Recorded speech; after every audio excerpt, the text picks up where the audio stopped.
đập cá nhau trồng cho tới trồng này trồng tí rồi trồng không có gì có năng suất từ đó lúc nào giờ nó vẫn thi o là lúc có o liền tu bây giờ trong o phản năng o một trò o phản năng p để nó giờ p lúc rồi là su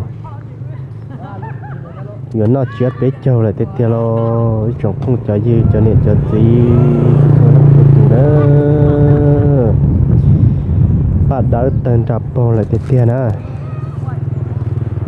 bắt đầu tên trap bò lại khỏi này bỏ nó là lúc nè chỉ tao lúc nè lúc sau nè ở thâu lúc rủ một lần bắt đầu tên trap bò giờ tao lúc sau chia đập bên mông chia tao ở bên lì là giờ ở bên xong là nó trước khi chia bên châu lì lại xong nó là giờ khi chia bên châu lọ hàng nhớ tổ bê sẵn xiềng khoảng nó bắt đầu tên ra bầu lại cái tin nâng trà sẽ đợi ta tóm ba xe rồi xí giờ nó bê châu nè cho nên đến một sai lần đọc tu lu đập bê hãy nâng là giờ bê chọc mông đập bê chọc mông nó ý tự bỏ cho nó giờ cho qua là lần đầu tôi lu ý chịu chép nó giờ ta chép bắt chép bé chồng nó mà sao đờ tôi lu theo ba giờ là mình đầu tôi lu oxy nó tập tay mong lu xong chia đó nhà giờ toàn đầu tôi lu oxy đi nó nè mình không cú lo đấy kia là tao nó tao tao ní là chỉ trong đầu tôi lu rồi kia là đấy là ban tàu tôi lu lại cho tôi lu lọt hầu thì thế nào chỉ là họ tàu cái nào chứ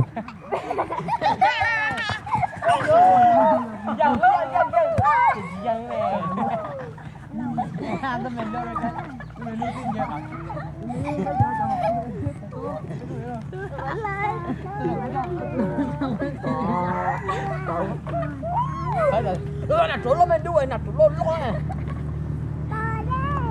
ôi vô giờ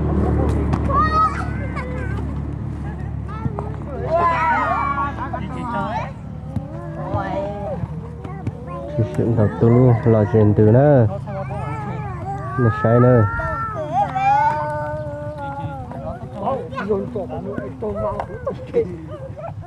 không cho cú lọt bà chị à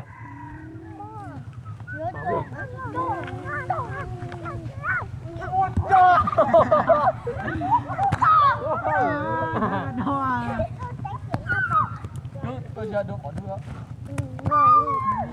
con này chúng trời mà con rồi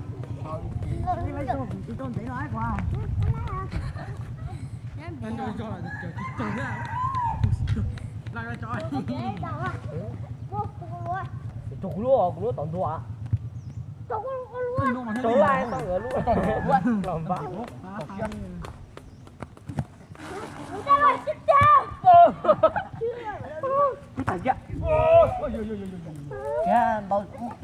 bạn đã tên ra bồi nó nè bạn đã tên ra bồi nó lại về giờ là nó bé châu rồi không còn thi nâng gỗ lâu nâng gỗ bé là giờ nâng gỗ o nè thế rồi giờ nâng gỗ o nâng gỗ bé nữa nè thì giờ là nó bé châu rồi lúc xưa hẳn nữa nè cái tin năng trà nhớ từ tết chờ nó từ giờ lần gì lộ suy chém ba xưa là nè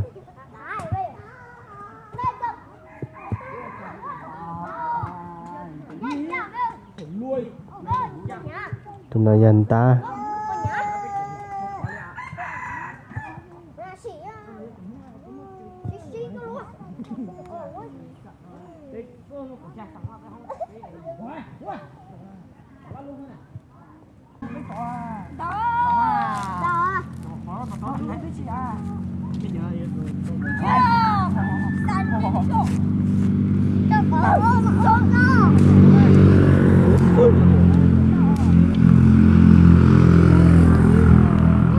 Đô, nói to. Là tao học quá. Tao nói cho có giặc kìa. Mà có không gì ba. Tay thôi. Ôi giời.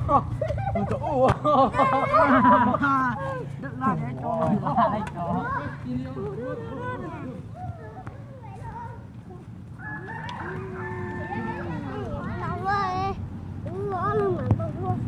Rồi.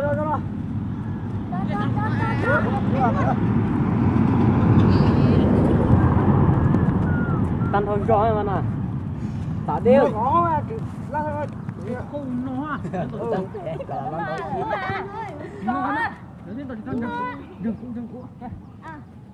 Nó, to chị ra. Đi cái chân con nào. Để. Nhiều. Vùng cả. Tôi đây.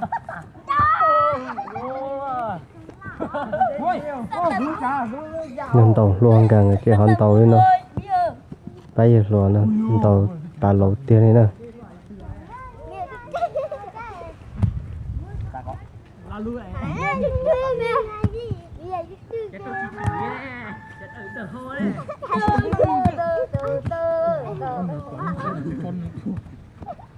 Vừa bên nó. Đúng là chỗ lo cái chồng đó. Đúng là chỗ lo thò đúng à.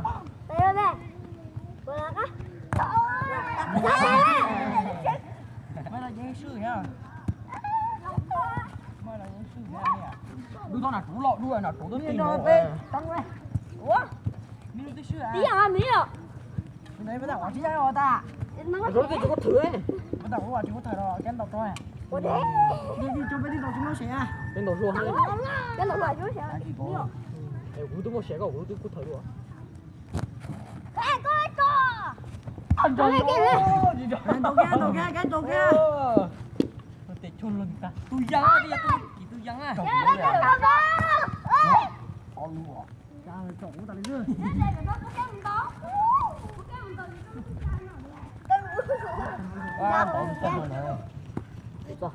khó chơi là nó cứ giờ biết khó chơi tuồng gỗ to cái thế nào còn đây là này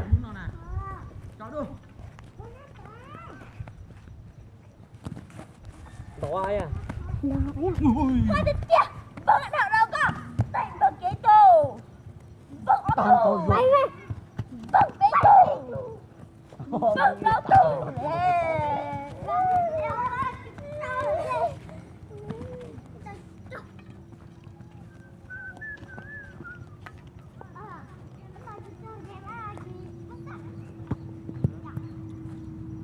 Quay, nhà mua gì anh đâu từ lúc nào.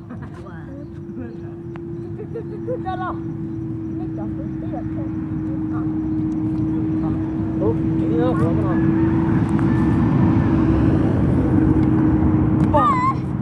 Sao lại bị lạc cả? Nói luôn.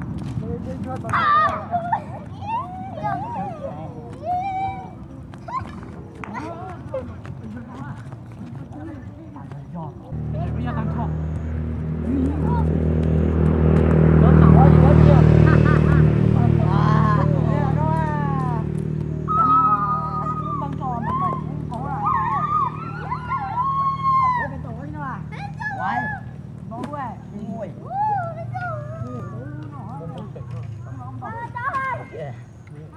Còn bao giờ cũng dạ. Cùng nhau cút thở. Cùng nhau cút thở. Các bạn tôi gì?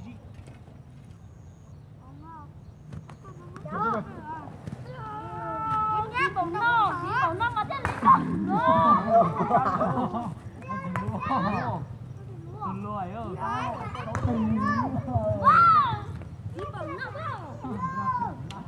nào thế này trong phong trào dư cho long thủ tù bên mà để xin truy đuổi như là trồng nó trồng chia đó trồng chia rồi đó trồng ti rồi đó bên nó biết chờ rồi đó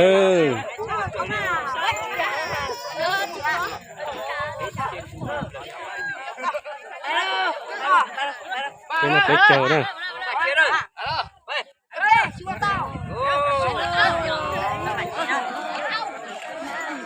nó phải chờ đó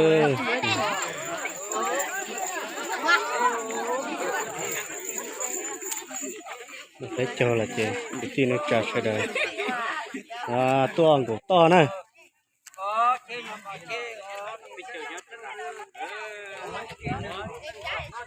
sẽ là tung của to cho của tỏi mì vào rồi cho của tỏi mì nữa cho của tỏi mì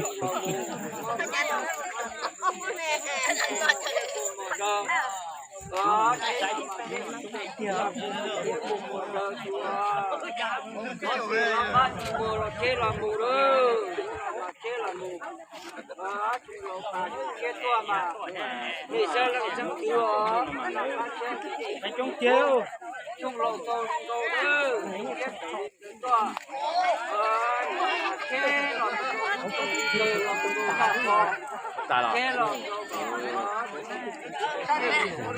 cái gì ta lại vậy rồi có thể thì nó hụt lũ là ta lại